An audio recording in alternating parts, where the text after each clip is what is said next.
अस्सलाम वालेकुम नाजरीन, आप देख रहे हैं हमारा ऑफिशियल यूट्यूब चैनल और मैं हूं आपकी मेज़बान यशफ़ा कुरैशी।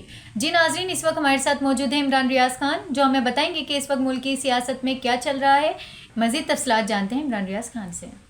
या तो वो नीम मुर्दा हालत में थे, या वो बेहोशी की हालत में थे, या वो करा रहे थे, या उनको अस्पतालों में शिफ्ट किया जा रहा था। जो लोग अस्पतालों में गए हैं वो ये कह रहे हैं कि अस्पतालों के अंदर मरीजों का तांता बंधा हुआ था और ज्यादा लोग वो थे जो बुलेट इंजरी के साथ आए थे। अस्पताल के अमले ने जो पहला डाटा जारी किया था उसमें बुलेट इंजरी आखिरी कॉलम में लिखी हुई थी और 28 लोगों का वो डाटा था। अब आप अंदाजा करें कि इस सूरत हाल में हुकूमत इतने बड़े साने को कैसे छुपा सकती है। हुकूमत के लिए छुपाना मुमकिन नहीं होगा। सवाल यह पैदा होता है कि क्या ये लोग खुद इंसान भी हैं कि जिस चौक में जिस जगह पे लाशें गिरी हैं वहां पे जाकर खड़े होकर इंफॉर्मेशन मिनिस्टर जो है वो लतीफे सुना रहा है, वहां खड़े होकर जुगते मार रहा है। और भाई अभी वहां से लाशें उठाई गई हैं थोड़ी देर पहले, वहां पे लोग जख्मी हुए हैं, बहुत सारा खून गिरा हुआ है सड़कों के ऊपर। हद हो गई। वैसे एक चीज आप अपने ध्यान में रखें और सबको ये बात समझनी पड़ेगी कि रियासत का या इदारों का या हुकूमत का जो इस वक्त सबसे कमजोर पॉइंट है, जहां ये बुरी तरह फंस गए हैं, वो ये है कि इन्होंने रियल बुलेट चला दिए। 26 तारीख की रात को जो कुछ भी हुआ वो इनके लिए डरावना ख्वाब बन गया। इन्हें आइडिया नहीं था कि ये मामला ऐसे एक्सपोज हो जाएंगे। मुझे एक शायर है, उनका शेर याद आ गया, इकबाल अजीम साहब उनका नाम है। उन्होंने एक दिन बड़ा जबरदस्त शेर कहा था, एक गजल है पूरी, उसके अंदर से उनका एक शेर है कि कातिल ने किस सफाई से धोई आस्तीन, कातिल ने किस सफाई से धोई आस्तीन, उसको खबर नहीं कि लहू बोलता भी है। तो लहू बोलता है जी। आप लाशें छुपा नहीं सकते, आप खून के निशान मिटा नहीं सकते। ये आपके पीछे आएगा। बीबीसी ने बड़ी जबरदस्त इसके ऊपर एक डॉक्यूमेंट्री लिखी है, लेकिन इसका इंपैक्ट बहुत गहरा आ रहा है, पूरी दुनिया के अंदर आ रहा है। आलमी सतह के ऊपर ये जो हुक्मरान है और इनके साथ जुड़े हुए लोग हैं, ये सारे फंस गए हैं और इनको जो है वो एक मुजरिम के तौर पे देखा जा रहा है, जिन्होंने निहत्ते अवाम के ऊपर अंधाधुंध फायरिंग की है। ये क्लेम किया गया कि जनाब जो मुजाहिरीन है उनके पास बहुत सारे हथियार थे, कुछ हथियार लाके सामने भी रख दिया। आपको पता है हथियार तो जब मर्जी पुलिस लाके सामने रख देती है, इनके पास पड़े रहते हैं हमेशा। तो हथियार लाके रख दिए जनाब, ये उनसे बरामद हुए। एक विजुअल ऐसा नहीं है जहां पे ये लोग हथियार लेकर आ रहे हो। पाकिस्तान तहरीक इंसाफ ने बाकायदा ये इंस्ट्रक्शन दी थी कि हथियार लेकर कोई नहीं आएगा, और कोई भी हथियार लेकर नहीं आया था, सवाई कुछ सिक्योरिटी अली अमीन गंडापुर की जो वजीर आला की है या एक दो लोगों की, उसके अलावा और किसी के पास हथियार नहीं थे। तो ये एक गलत एलिगेशन लगाया गया कि पाकिस्तान तहरीक इंसाफ के लोग हथियार लेकर आए। इस पर अल जजीरा ने कहा कि हम सारा दिन रिपोर्टिंग करते रहे, बीबीसी ने, बाकी सारों ने, आर्मी मीडिया ने रिपोर्टिंग की, लोकल मीडिया ने रिपोर्टिंग की, कोई एक बंदे ने नहीं कहा कि ये हथियार लेकर आए। और किसी एक पुलिस वाले को या एक रेंजर्स को या किसी बंदे को अभी तक सामने नहीं लाया गया जिसको गोली लगी हो। अब अगर किसी को ला के उसको पट्टी करके डॉक्टर से झूठा मेडिकल लीगल सर्टिफिकेट जो है वो बना के और लाकर कहते जनाब इसको गोली लगी है, तो हम कुछ कर नहीं सकते।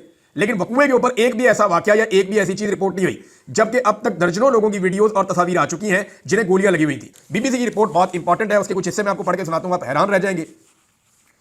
बीबीसी ने जनाब इसके ऊपर पूरी तहकीकाती एक रिपोर्ट तैयार की है, उन्होंने अपने सहाफियों को भेजा और जो बीबीसी की टीम पहुंची अस्पताल में, वो ये बताते हैं कि अस्पताल के बाहर पुलिस और रेंजर्स खड़ी है और वो हर बंदे को चेक करते हैं। वो ये देखते हैं कि ये जो बंदा आया है ये कोई सहाफी है, क्या है, ये कोई तहकीकात तो नहीं कर रहा, या ये कोई पाकिस्तान तहरीक इंसाफ के जो लोग जेरे इलाज हैं उनके मामले में तो नहीं आया। तो वो कहते हैं बहुत ज्यादा बात चेकिंग हो रही है। अस्पताल के अमले से उन्होंने ऑफ द रिकॉर्ड बात की है, कुछ लोगों ने नाम ना बताने की शर्त के ऊपर कुछ चीजें उनके सामने रखी हैं।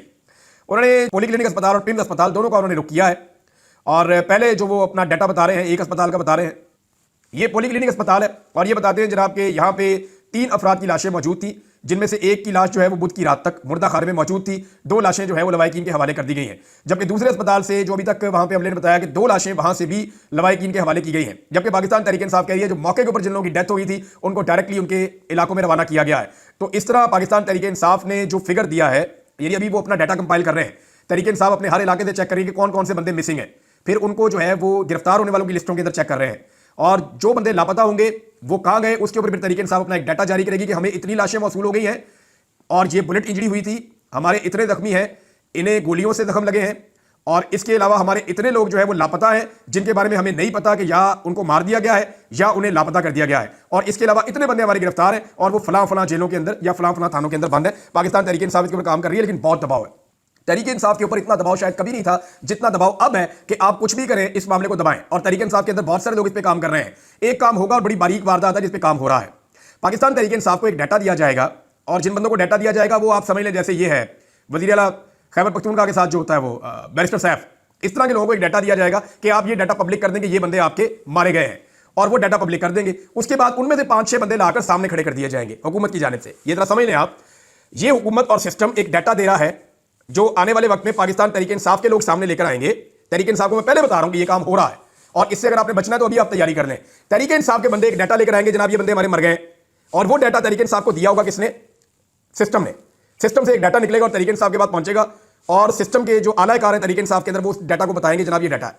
जब वो डाटा सामने आएगा तो उसके बाद उनमें से कुछ बंदे लाके सामने खड़े कर दिए जाएंगे, ये तो बंदे जिंदा है, ये तो गिरफ्तार हुए, ये तो बंदा अपने घर पे था, ये बंदा फलाने जगह पे था। तो इस तरह पाकिस्तान तहरीक इंसाफ के बयानिए को जाया करने की कोशिश की जाएगी। ये एक मीटिंग में फैसला हो चुका है कि इनके साथ ऐसे खेलो कि इनको ऐसे नाम दे दो जो नाम मरे ही नहीं है, ताकि बाद में उन लोगों को सामने लाकर जो असल में मरे हैं उनका केस भी खराब कर दिया जाए। तो ये खेल खेला जा रहा है, मैंने पहले बता दिया है, और ये खेला जाएगा। दूसरी बात यह है कि बीबीसी ने जो चीजें बताई उनमें डॉक्टर्स के हवाले से बड़ी खौफनाक चीजें हैं। यानी डॉक्टर ये बताते हैं कि यहां पे बहुत सारे लोग लाए गए थे। पहले तो एक खातून है, उन्होंने बताया जी कि मेरे हस्बैंड के कंधे पे गोली लगी है, मैं गाड़ी में थी, मैंने देखा कि मेरे हस्बैंड जो है वो गिरे हुए हैं और वहां गोलियां चल रही थी, रियल बुलेट है। बीबीसी ने वहां जाकर चेक किया तो उनके कंधे से ऑपरेशन करके गोली निकाली गई थी। तो ये उनका ये कहना है। इसके अलावा जनाब जो डॉक्टर्स हैं वो ये कह रहे हैं कि हमारे ऊपर हुकूमत का बहुत दबाव है, अगर हम कोई भी डाटा देंगे या कोई भी चीज़ करेंगे तो इसके नतीजे में हमें अपनी नौकरियों से हाथ धोना पड़ेगा। और जो मरीज हैं वो ये कह रहे हैं कि हम किसी बेहतर अस्पताल में अपने मरीज को ले जाना चाहते हैं, तो हम कहते हैं जनाब हमें फाइल दें ताकि हम किसी अच्छे अस्पताल में शिफ्ट करके इलाज करवाएं। तो उस पर वो फाइल भी नहीं दे रहे अस्पताल वाले को। फाइल देंगे तो उसमें लिखा होगा कि इसके ऊपर किस तरह की इंजरी है, बुलेट इंजरी है। तो जब फाइल देंगे तो वहां पे हुकूमत के खिलाफ केस बनेगा कि जनाब इन्होंने रियल बुलेट फायर की है। डॉक्टर्स ने ये जो बातें की ये मैं आपको पढ़ के सुनाऊंगा, ये पैराग्राफ बड़ा खौफनाक है। बीबीसी से बात करते हुए पॉलीक्लिनिक और पिम्स के डॉक्टर्स ने कार्रवाई के खदशे की वजह से अपना नाम ना दायर करने की शर्त पर बताया कि वो इस बारे में बात नहीं कर सकते। ताहम एक डॉक्टर ने ऑपरेशन की रात के हवाले से बात करते हुए बताया कि उन्होंने आज तक एक रात में इतनी सर्जरीज नहीं की हैं जितनी उस रात की थी, 26 तारीख की रात। ये एक डॉक्टर ने बताया, बाकी अभी नहीं बता रहे। उन्होंने कहा अपनी जिंदगी में कभी इतनी सर्जरीज नहीं की जितनी उस रात की थी। डॉक्टर ने कहा बाज जख्मी इस कदर तशवीशनाक हालत में आए कि हमने उन्हें सुन करने वाली दवाई देने के बजाय हमें डायरेक्ट उनकी सर्जरीज शुरू करनी पड़ गई। बहुत से मरीज ऐसे थे जिनका बहुत ज्यादा खून बह चुका था। डॉक्टर ने कहा हमारे पास रश इस कदर ज्यादा था कि हमने एक बेड पर 2-2 सर्जरीज की और गोलियां निकाली। जो मैंने रात को यहां देखा वो मैं कभी नहीं भूल सकूंगी। अभी एक लेडी डॉक्टर है जिन्होंने स्टेटमेंट दिया है।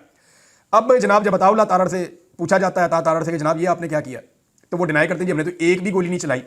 तो ये रियल बुलेट लोगों को लगी कैसे? अस्पताल इंतजामिया के मुताबिक जो ऑफ द रिकॉर्ड बता रहे हैं, सिर्फ एक अस्पताल में 45 से 55 ऐसे लोगों को लाया गया जिन्हें रियल बुलेट्स लगी हुई हैं और जिन्हें गोलियां लगी हैं, और में से कई लोगों को इस्लामाबाद से बाहर भी ले जाया गया। तो ये एक बड़ी खौफनाक रात थी और ये उस वक्त तो मुजाहिरीन के लिए खौफनाक थी, लेकिन अब ऐसा लगता है कि हुकूमत के लिए एक डरावना ख्वाब बन जाएगी। और ये भी चीज रिपोर्ट हुई है कि हुकूमत ने और पुलिस ने जो लोग वहां पे मारे गए, जहां बहक हो गए, उनमें से किसी का पोस्टमार्टम भी नहीं करने दिया। इन्होंने कहा जी पोस्टमार्टम नहीं करना, वरना पोस्टमार्टम की रिपोर्ट बनेगी तो उसकी बुनियाद के ऊपर मुकदमा दर्ज होगा कि रियल बुलेट लगी हुई है। अब इस पे अली अमीन गंडापुर ने क्या किया, हमारे पास कोई जवाब नहीं है। इस पे पाकिस्तान तहरीक इंसाफ की क़यादत ने क्या किया, हमारे पास कोई जवाब नहीं है। ये जिन लोगों को गोलियां लगी थी इनके पोस्टमार्टम खैबर पख्तूनख्वा में भी हो सकते थे कि जनाब एक लाश लाई गई है, ये इसका पोस्टमार्टम किया गया, जनाब इसके ऊपर इतनी गोलियां लगी थी, कुछ तो आप अपने पास रिकॉर्ड रख लेते। लेकिन पाकिस्तान तहरीक इंसाफ अभी तक संजीदा होकर डाटा कलेक्ट नहीं कर रही और पाकिस्तान के मीडिया को बहुत सख्ती से अहकाम दिए गए हैं कि कुछ भी हो जाए उस रात का तस्करा नहीं करना। इमरान खान का जितना मर्जी आप नाम लें, उनके नाम पर से तकरीबन पाबंदी हट गई है कि जितना मर्जी आप उसका नाम लें, रोला डालें, आप पॉलिटिक्स के ऊपर बात करें, आप पाकिस्तान तहरीक इंसाफ के इख्तिलाफात के ऊपर बात करें, आप लाशों का मजाक उड़ाएं, उस वकूए का मजाक उड़ाएं, कुछ करें, लेकिन उस रात को जो जुल्म हुआ है, जो जबर हुआ है, उसके बारे में कोई बात नहीं करेगा। है ना फिरौनियत आपको? यानी मैं इसको अब कहां मिसाल दूं, यानी किसके साथ इसको लाके जोड़ूं मैं? आज के जदीद दौर में सरेआम गोली चलती है, लोगों को मारी जाती हैं, लोग अस्पतालों में पहुंचते हैं, सुराखों वाले जख्म मैंने देखे हैं वीडियोस के अंदर, उनको पोस्ट नहीं कर सकते, वो इतने खौफनाक किस्म के हैं। जब वो सारी चीजें नजर आ रही हैं, बेशुमार लोग अस्पताल में बेड्स के ऊपर पड़े हुए हैं, जब सब कुछ नजर आ रहा है फिर भी मीडिया बोल नहीं पा रहा, तो इसका मतलब आप समझ जाएं कि ये कितना बड़ा इशू है इस वक्त इस निजाम के लिए। नाज़रीन, जो लोग वापस जा रहे थे उनमें कुछ लोगों को गिरफ्तार किया गया है और पता चला है कि बलूचिस्तान से ताल्लुक रखने वाली क़यादत और कुछ पंजाब के लोग जो हैं, इवन खैबर पख्तूनख्वा के भी, उनको अगवा कर दिया गया है। ना वो किसी ना उनकी लाश मिली है, ना वो किसी पुलिस स्टेशन में है, ना उन्हें जेल भेजा गया है, और ना ही उनके ऊपर कोई और, ना वो जख्मी हुए, ना वो अपने इलाकों में पहुंचे हैं। तो बाकायदा कंफर्म किया जा रहा है कि कुछ लोगों को अगवा करके साइड पे किया गया है। मुमकिन है कि 9 मई तर्ज का कोई और मामला बनाया जाए और ये किया जाए कि जनाब इनके बयानात की रोशनी में इमरान खान साहब को किसी तरह फांसा जाए। नाज़रीन, ये वाला हफ्ता जो है वो पाकिस्तान तहरीक इंसाफ के लिए बहुत इंपॉर्टेंट है और उसकी कुछ वजूहात हैं। एक तो सलमान अकरम राजा साहब ने इस्तीफा दे दिया है सेक्रेटरी जनरल की सीट से। हालांकि ये इस्तीफा देने का टाइम नहीं है, जिम्मेदारी लेने का टाइम है। सलमान अकरम राजा साहब क्योंकि नाकाम रहे, लाहौर से जुलूस को लीड करने में, उन्होंने वहां से लोगों को लेकर आना था, लेकिन उन्होंने साफ कहा जनाब 10, 20, 25, 30 बंदों से ज्यादा इकट्ठे नहीं हो पा रहे थे, और जैसे ही बंदे निकलते थे वैसे ही अटैक हो जाता था। हर तरफ कर्फ्यू का समा था और रुकावटें इतनी ज्यादा लगाई गई थी कि किसी सूरत भी हम इस काबिल नहीं थे कि हम पहुंच जाते इस्लामाबाद तक। तो सलमान अकरम राजा साहब ने लगभग अपनी रिस्पॉन्सिबिलिटी ली है और जिम्मेदारी लेते हुए उन्होंने इस्तीफा दिया है, लेकिन उन्होंने कहा हम आगे बढ़ेंगे अपने गुस्से और अज़म के साथ, हम हर कानूनी रास्ता अपनाएंगे, हम एक पुरअमन सियासी जमात हैं, हम एक जत्था हरगिज नहीं है। ये सलमान अकरम राजा साहब ने कहा। लेकिन सलमान अकरम राजा साहब को इतनी वो करने की जरूरत क्या है? ये सलमान अकरम राजा साहब बेहतरीन काम कर रहे हैं और उन्होंने सच बोला है कि इस वजह से हम नहीं निकल पाए। असल में तो वो लोग हैं जो फोटो सेशंस कर रहे थे। असल में तो हमाद अजहर से पूछना चाहिए ना कि आप पंजाब के सदर हैं, बताएं कि आप कितने बंदे लेकर आए। पंजाब के सदर की रिस्पॉन्सिबिलिटी थी ना कि उन्होंने लेकर आने थे बंदे इस्लामाबाद में, खुद वो कश्तियों के ऊपर ट्रैवल कर रहे थे, कभी पैदल ट्रैवल कर रहे थे, बेचारे रास्ता ढूंढ रहे थे, ऐसा नहीं है उन्होंने कुछ नहीं किया। लेकिन अगर पंजाब लगातार फेलियर का शिकार हो रहा है, अभी मेरी कुछ लोगों से बात हो रही थी, उन्होंने कहा जी फैसलाबाद के सवाए 2 MNA के कोई भी नहीं निकला। कुछ MNA आए, उन्होंने एक हुजूम के साथ खड़े होकर फोटो सेशन किया और उसके बाद वो गायब हो गए, वो मिले ही नहीं। नसार जट साहब निकले और ये तलंगंग तक तो देखे गए, और तलंगंग के बाद तक जो है वो इस्लामाबाद तो नहीं पहुंच पाए, डी चौक में तो नहीं आ पाए, लेकिन हामिद रजा साहब भी जो है वो इस्लामाबाद की तरफ बहुत ज्यादा जोर लगा के कोशिश करते जाने की, बड़ा लंबा रास्ता उन्होंने इख्तियार किया हुआ था। अब हामिद रजा साहब ने भी इस्तीफा दे दिया कोर कमेटी से भी और पॉलिटिकल कमेटी से भी, और वो ये कह रहे हैं मैं इमरान खान साहब को मिलकर सारी सूरत बताऊंगा कि पंजाब के अंदर जो है वो किसी किस्म का कोई एक्टिविटी हो ही नहीं रही। तो पाकिस्तान तहरीक इंसाफ की जो पंजाब की क़यादत है वो पूरी तरह नाकाम हुई है, और इसी पंजाब की क़यादत ने सलमान अकरम राजा साहब को दीवार के साथ लगाया, जिसकी वजह से उन्होंने इस्तीफा दिया है। हालांकि इस्तीफा दूसरे लोगों को देना चाहिए था, सलमान अकरम राजा साहब ने सारी बात खुलकर की और उन्होंने चार्जशीट किया कि लाहौर में ये हुआ, साहिवाल में ये हुआ, गुजरावाला में ये हुआ, उन्होंने एक एक चीज कमेटी के अंदर बैठ के बताई।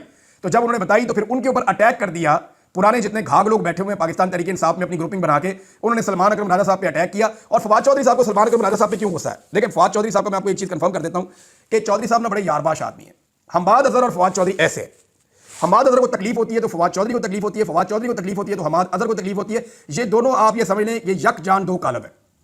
तो हमाद अजहर के ऊपर सारा मलबा गिरता है पंजाब का, उनके बारे में कोई कुछ बात नहीं करता, लेकिन सलमान अकरम राजा साहब के ऊपर सारे अटैक कर देते हैं। जरा इस चीज के ऊपर भी गौर करें, बंदे को इंसाफ वाली बात करनी चाहिए। अब ये लाशें कहां गई और कितने लोग शहीद हुए, कितने लोग लापता हैं, पाकिस्तान तहरीक इंसाफ को इसके ऊपर बाकायदा इंक्वायरी करके सही डाटा देने के बाद सोग का ऐलान करना चाहिए। ये बहुत बड़ा सानिया है। अब तक इतनी। जी नाजरीन, उम्मीद है कि आपको ये वीडियो पसंद आई होगी। अपनी कीमती राय से हमें आगाह करें। मजीद इसी तरह की वीडियोस देखने के लिए हमारे चैनल को सब्सक्राइब करें और वीडियो को ज़्यादा से ज़्यादा शेयर करें।